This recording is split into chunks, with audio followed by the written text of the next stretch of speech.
First Contact's Folly. Admiral Vexthor stood on the bridge of the Eternal Dominance, his primary eyes fixed on the blue-green planet filling the viewscreen while his secondary set monitored the tactical displays. The Galactic Empire's finest warships surrounded Earth in an impenetrable blockade formation.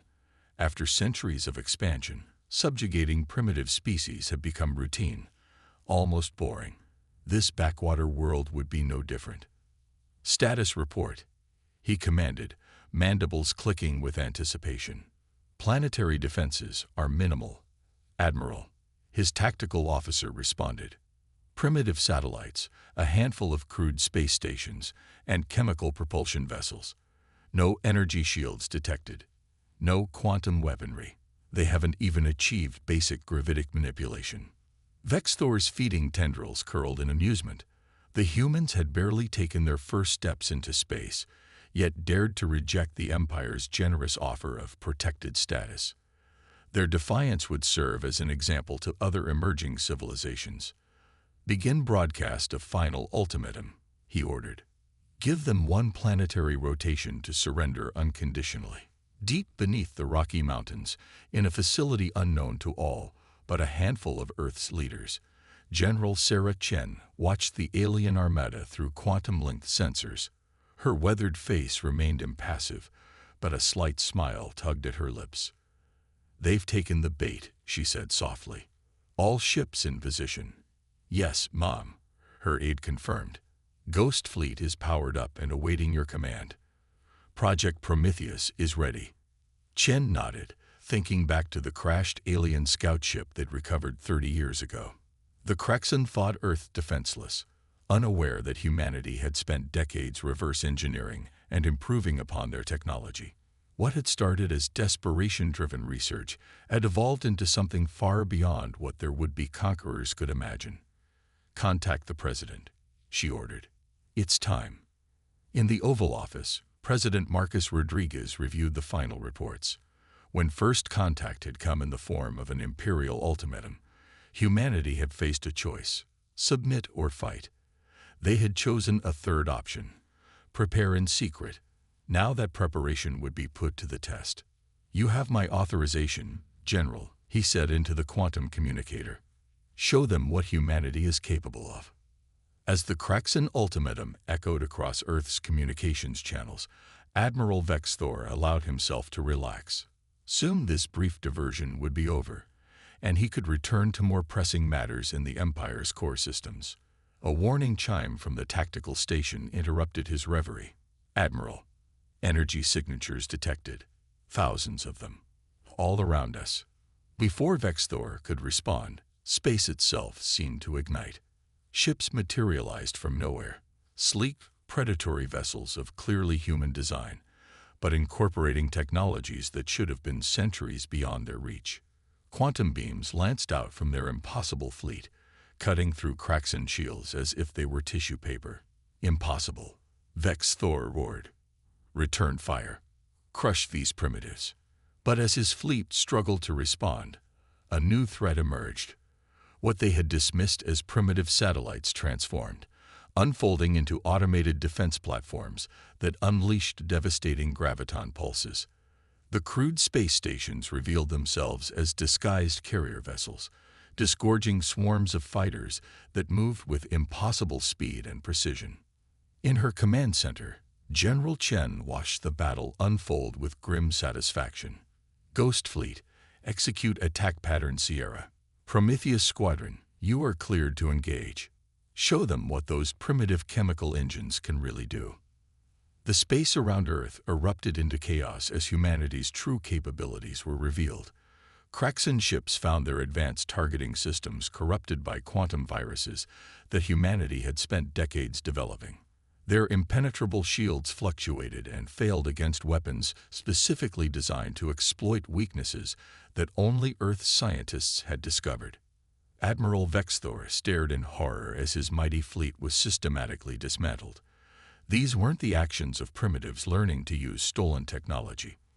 This was the work of equals, perhaps even superiors, who had taken Krexan science and transformed it into something new.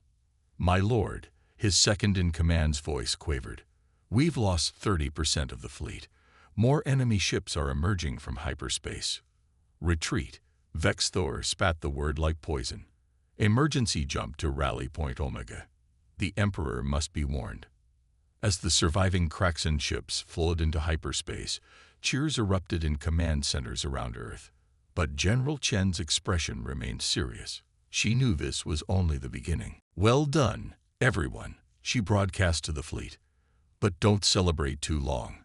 We've surprised them once. They won't underestimate us again. Now the real war begins." In orbit, Commander James Chen, General Chen's son, guided his destroyer through the debris field that had once been the pride of the Kraxan fleet. The quantum engines hummed with power that humanity had harnessed, but never let slip they possessed. Looking down at his homeworld, he knew that everything would change now. Earth had revealed its strength, and the galaxy would never be the same. The age of hiding was over. The time for humanity to take its place among the stars had begun. And the Kraxan Empire was about to learn just how dangerous it was to underestimate the ingenuity, determination, and fighting spirit of the human race. Operation Ghost Strike.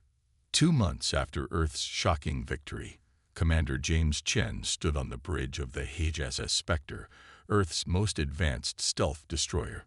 The quantum displays showed their target: a massive Kraxan shipyard orbiting the fortress world of Centauri Prime. After their initial defeat, the Empire had fortified their key military installations with overlapping defense grids and constant sensor suites. They were prepared for anything except what humanity had planned. Quantum signature masking at full power, Lieutenant Maya Patel reported from her station. "We're completely invisible to their detection systems." James nodded, watching as 5 other Ghost-class destroyers moved into formation around the Spectre. The ships were humanity's masterpiece. Vessels that didn't just hide from sensors, but existed partially out of phase with normal spacetime. A technology even the Kraxan hadn't mastered. "All ships report ready," Maya continued. "Operation Ghost Strike is go." The small fleet accelerated toward their target, passing straight through the supposedly impenetrable defense grid. On Centauri Prime's surface, Kraxan sensors registered nothing but normal background radiation. Their overconfidence had become their weakness. They still couldn't believe that primitives could achieve what their own scientists had deemed impossible. In her command center on Earth, General Chen monitored the operation through quantum-entangled communications. "Remember," she spoke to the fleet, "this isn't just about destroying their shipyards. We need to show the galaxy that humanity isn't just defending. We can strike anywhere, at any time." The Spectre and its sister ships glided between massive Kraxan warships under construction. James allowed himself a moment to appreciate the irony. The Empire's greatest weapons, helpless before the very prey they were meant to hunt. "All ships, arm quantum disruptors," he ordered. "Target structural weak points as planned. Execute on my mark." The destroyers took position around the shipyard's main power core. The weapon they were about to unleash represented humanity's greatest technological achievement, a device that could temporarily alter the fundamental forces binding matter together. 3, 2, 1, mark. Space rippled as 6 quantum disruptors fired simultaneously. For a moment, nothing seemed to happen. Then reality itself appeared to shudder. The massive shipyard began to dissolve, its atomic bonds temporarily weakened just enough for structural integrity to fail catastrophically. Alarms finally blared across Centauri Prime as the destruction became impossible to ignore. Kraxan commanders scrambled to respond, but their target remained invisible to every sensor they possessed. "Second wave, initiate," James commanded. The destroyers shifted targets, their quantum disruptors now targeting the orbital defense platforms.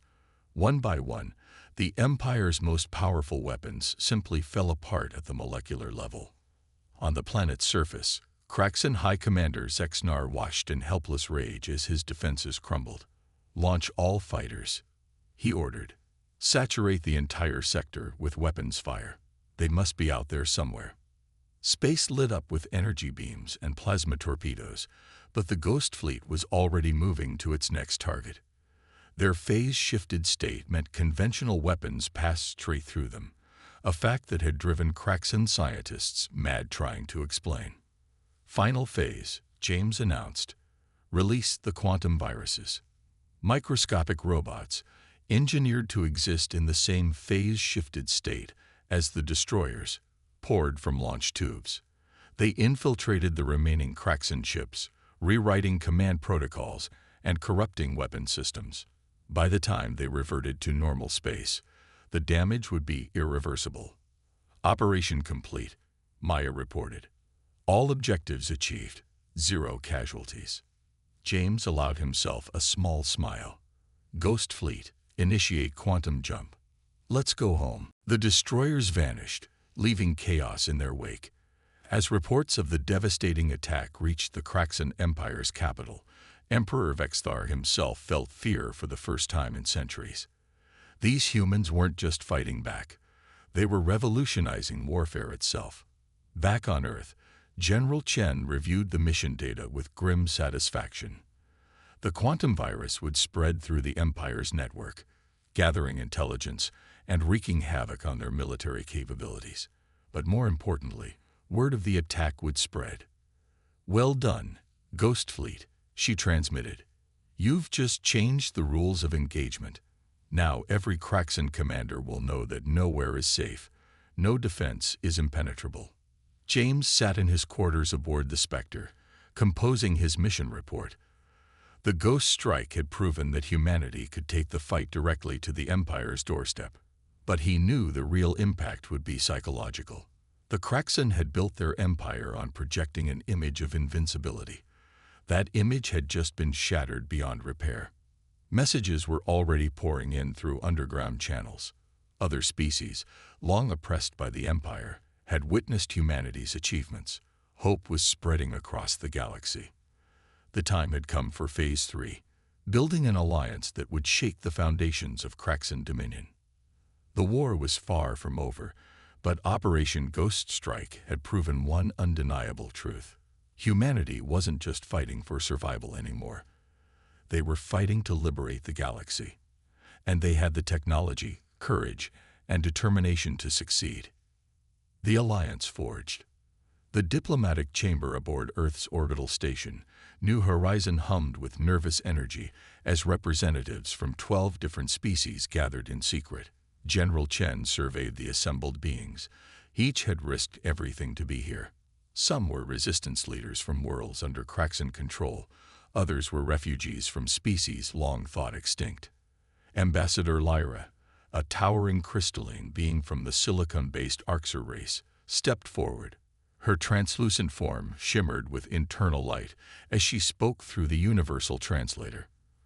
"For centuries, we believed resistance against the Empire was impossible. Then humanity showed us otherwise." Commander James Chen, standing beside his mother, studied their potential allies. The Serpentine Vasari, masters of biotechnology who had been forced to use their skills to enhance Kraxan weapons. The ethereal Zinthuri, energy beings whose natural ability to traverse quantum space had been exploited for FTL communication. Each species brought unique capabilities and centuries of grievances against their oppressors. Operation Ghost Strike proved the Empire isn't invincible. James addressed the gathering. But ending their dominion will require more than just military strength. We need to combine our knowledge, our technologies, our ways of thinking. Corell, a swarm-mind representative of the insectoid nexus, buzzed in agreement. Humans possess remarkable ability to innovate, to see new applications for existing technologies. Combined with our species' various specialties, we could create something entirely new, finished Dr. Sarah Wong, Earth's lead scientist for xenotechnology integration. Already, we've been studying how to merge Vasari biotech with our quantum systems, how to amplify Zinthuri natural abilities with our phase shift drives. The chamber erupted in excited discussion as possibilities began to emerge. Species that had been isolated by Kraxan oppression discovered their technologies could complement each other, in ways the Empire had never imagined. General Chen raised her hand for silence. Before we proceed further, let's be clear about what we're proposing. This isn't just a military alliance. We're talking about creating a new galactic order, one based on cooperation and mutual respect rather than dominion and fear.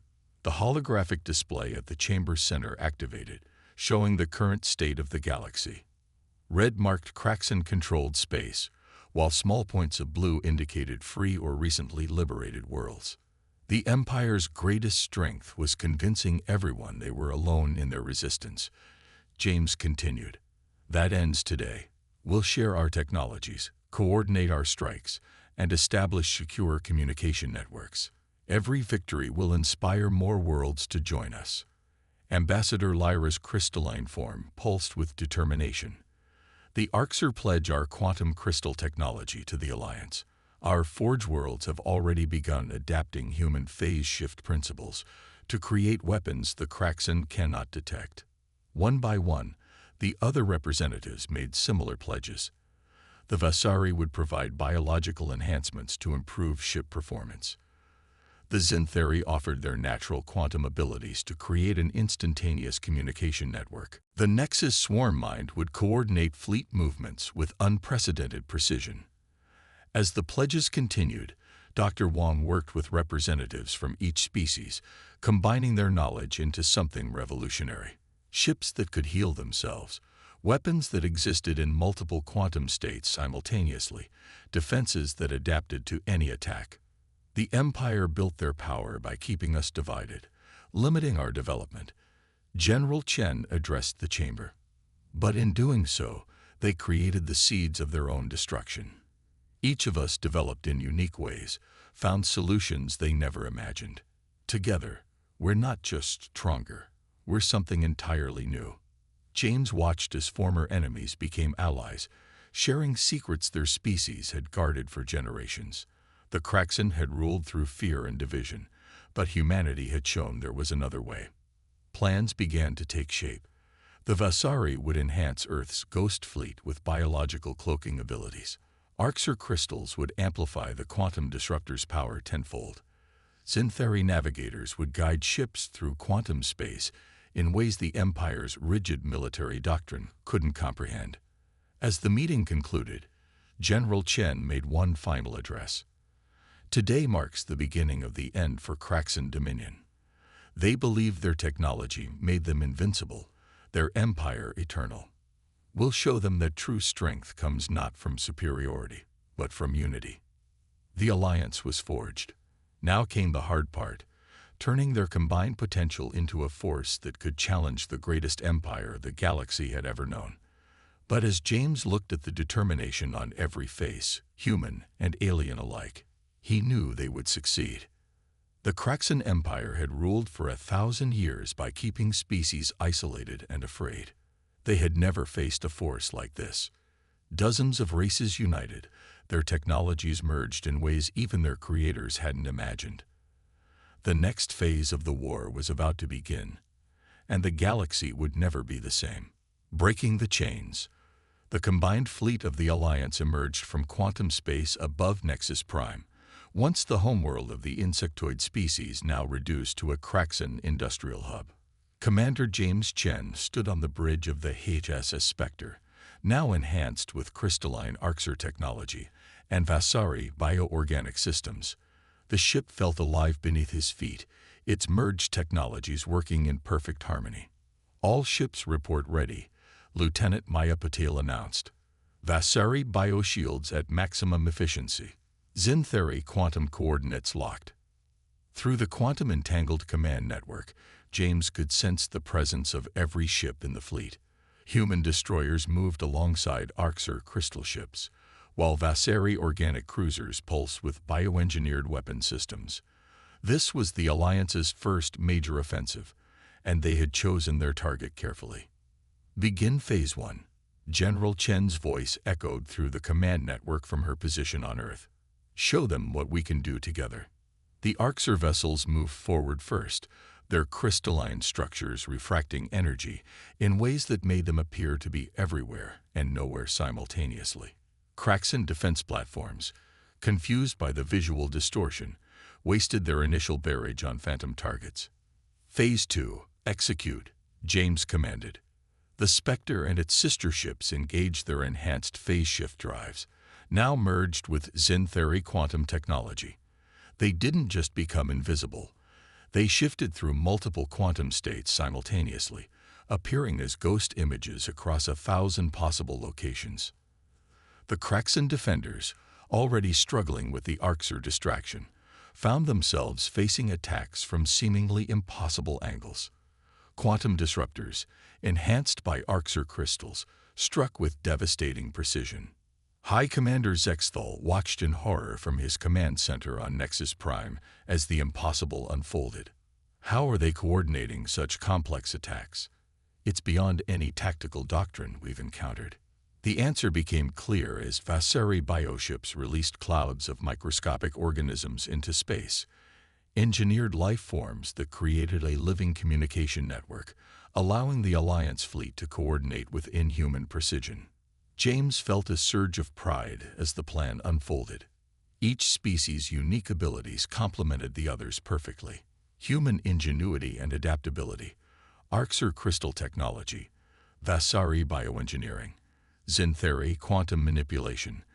Together they had created something entirely new. Phase 3, he ordered. Liberation begins now. From the bioships emerged swarms of enhanced Nexus warriors, their natural abilities amplified by human technology and Vasari engineering. They struck at key facilities across the planet's surface, their collective mind coordinating through the living network that now enveloped the system. The Kraxan defenders found themselves overwhelmed, not just by superior firepower, but by attacks that seemed to defy the laws of physics themselves. Ships appeared and disappeared. Strikes came from multiple quantum states simultaneously, and every counter-strategy they attempted was anticipated and neutralized before it could begin. The planetary shield grid is down, Maya reported. Ground resistance is crumbling. They've never seen anything like this. Through the command network, James could feel the excitement building across the fleet. This wasn't just a victory. It was proof that their alliance could achieve what no single species could have managed alone. As the last Kraxan ships fled or surrendered, the true phase of the operation began. Alliance ships landed across Nexus Prime, bringing not just liberation but restoration. Vasari bioengineers began healing the damage done to the planet's ecosystem. Arxur crystal techs established new defense systems. Humans and Xanthari worked together to upgrade the planet's infrastructure. In orbit, James received the first reports from the surface. The planet's oppressed population, seeing their former masters flee before the combined might of multiple species, were rising up. More importantly, news of the victory was already spreading through the quantum network to other occupied worlds. This is only the beginning. General Chen's voice carried pride and determination. Every victory shows more worlds that resistance is possible. The Empire's greatest weapon was fear, and we've just proved they should be the ones who are afraid. The liberation of Nexus Prime marked a turning point in the war. The Alliance had proved they could take and hold major Kraxan strongholds. More importantly, they had demonstrated something the Empire could never match: the power of unified species working together, each contributing their unique strengths to a greater whole. As the fleet prepared for their next target, James received reports of new species requesting to join the Alliance. The Kraxan Empire had spent centuries keeping their subjects isolated and afraid. Now those same species were uniting, combining their knowledge and abilities in ways the Empire had never imagined possible. The chains of oppression were breaking, one world at a time. The galaxy was awakening to a new possibility, not dominion by the strongest, but cooperation among equals. And humanity, the species that had dared to challenge the Empire first, was helping to lead the way toward that brighter future. Dawn of a new era. The massive Alliance fleet gathered at the edge of Kraxan Prime's star system, the heart of the Empire that had dominated the galaxy for a millennium. Every ship represented the combined knowledge and technology of multiple species. The HSS Spectre, now the flagship of humanity's contribution to the Alliance, had evolved far beyond its original design. Its quantum crystal hull pulsed with Arxer energy, while Vasari biosystems flowed through its corridors like living blood. Commander James Chen stood on the bridge, surrounded by representatives from a dozen species. Each had fought their way here, liberating worlds and gathering allies across a year of relentless campaign. Now they faced the Empire's last stronghold, where Emperor Vexthar had gathered his remaining forces for a final stand. All fleet elements report ready, Lieutenant Maya Patil announced, her console displaying feeds from thousands of ships. The Zintheri confirm quantum space is stabilized for the assault. Through the quantum neural link that connected Alliance commanders, James felt the determination of every species present. This wasn't just about victory. It was about forging a new future for the galaxy. General Chen's voice resonated through the command network from Earth. The Empire built its power on keeping us divided, afraid, and ignorant of each other. Today we show them the true strength of unity. The Kraxan defense fleet was massive. Nearly half the Empire's remaining ships gathered in desperate formation around their homeworld. Emperor Vexthar had installed himself in a mountain-sized fortress that bristled with weapons drawn from every subjugated world. They still don't understand, Ambassador Lyra observed, her crystalline form shimmering with battle energy. Even now, they think superior firepower alone will save them. James nodded grimly. Then let's show them what real power looks like. All ships, commence Operation Unity. The battle began with a display of coordination that would have been impossible months earlier. Arxer crystal ships created a massive refraction field, bending weapon fire back at the Kraxan fleet. Vasari bioships released clouds of engineered organisms that consumed energy from enemy shields. Human vessels, enhanced by technologies from a dozen worlds, struck from multiple quantum states simultaneously. Emperor Vexthar raged from his fortress as his carefully planned defenses crumbled. Impossible. No force can penetrate our combined defenses. But the Alliance fleet moved with impossible precision, each species' abilities enhancing the others. Nexus swarm ships coordinated attacks through the living network. Zintheri vessels phased through solid matter to strike at critical systems. Human ingenuity combined it all into strategies the Empire had never imagined. The battle reached its crescendo as James led the final assault on Vexthar's fortress. The Spectre, supported by ships from every Alliance species, pierced the heart of Kraxan defenses. Their combined technologies overcame every barrier, every weapon, every desperate last stand. As Alliance forces secured the fortress, James and representatives from each member species confronted Emperor Vexthar in his throne room. The once mighty ruler seemed to shrink before their united presence. "How?" he demanded, mandibles clicking in distress. "We had the strongest weapons, the most advanced technology. But you used them to dominate, to keep others weak and divided," James replied. "We succeeded because we shared our knowledge, combined our strengths, and lifted each other up." In the days that followed, as news of the Empire's fall spread across the galaxy, something remarkable happened. Species that had been enemies for centuries found themselves working together to rebuild. The Alliance transformed from a military coalition into something greater, a galactic confederation where each member contributed their unique abilities to the whole. 1 month later, James stood in the newly established Confederation Council chamber on Kraxan Prime, now renamed Unity Center. Representatives from hundreds of species gathered to sign the Confederation Charter, establishing the new era of cooperation and shared progress. General Chen, watching from Earth through Quantum Link, smiled with pride. "When we first revealed our true capabilities to the Empire, I never imagined it would lead to this." "That's because you thought like a human, Mom," James replied warmly. "But we've all learned to think differently now. Every species brings their own perspective, their own gifts. Together, we're creating something greater than any of us could have imagined alone." The Galactic Confederation became a testament to what could be achieved through cooperation rather than dominion. Fasari bioengineering merged with Arxer crystal tech to heal damaged worlds. Human innovation combined with Zen-theory quantum physics opened new frontiers of exploration. The Nexus hive mind helped coordinate scientific research across thousands of worlds. As James looked out at the galaxy from Unity Center's observation deck, he reflected on how far they'd come.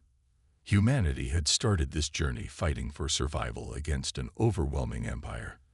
They'd won not just through superior technology or tactics, but by showing the galaxy a better way forward.